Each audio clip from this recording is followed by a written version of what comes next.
রাখবেন না। এইমাত্র তার নেতা কর্মীর সাথে এরকম মন্তব্য করেছেন। এই ভিডিওতে আপনাদেরকে প্রমাণ সহ দেখাবো। তার পাশাপাশি দেখতে পারবেন যে এবার জামাত ইসলামের আমির ডক্টর শফিকুর রহমান ইতিমধ্যেই মোদীকে কঠিন হুমকি দিয়েছেন। ভারত বাংলাদেশ নিয়ে যে আলোচনা চলছে তা নিয়ে যে বক্তব্য দিয়েছেন জামাতের আমির, তা নিয়ে রীতিমতো তোলপাড় সৃষ্টি হয়েছে। এই ভিডিওতে আপনাদেরকে দেখাবো, 1 সেকেন্ডও না টেনে পুরো ভিডিওটি দেখবেন।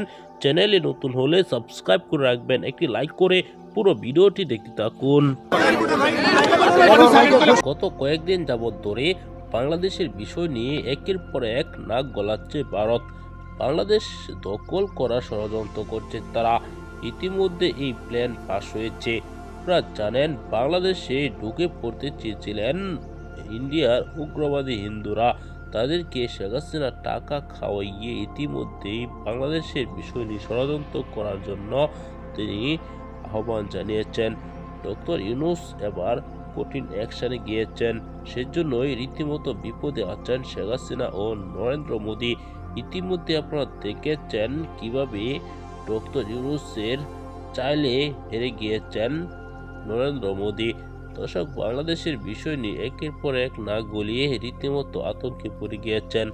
বাংলাদেশের বর্তমান সময়ে যে সহিংসতা হয়েছে, ভারত যে উস্কানিমূলক কথাবার্তা বলেছে তা নিয়ে কঠিন ক্ষোভ জানিয়েছেন জামাতের আমির।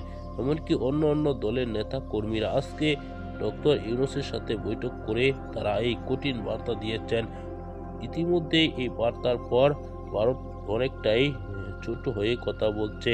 তারা এখন আর নাক গলাবে না এরকমও তথ্য জানা যাচ্ছে। এই ভিডিওতে আপনারা দেখেছেন।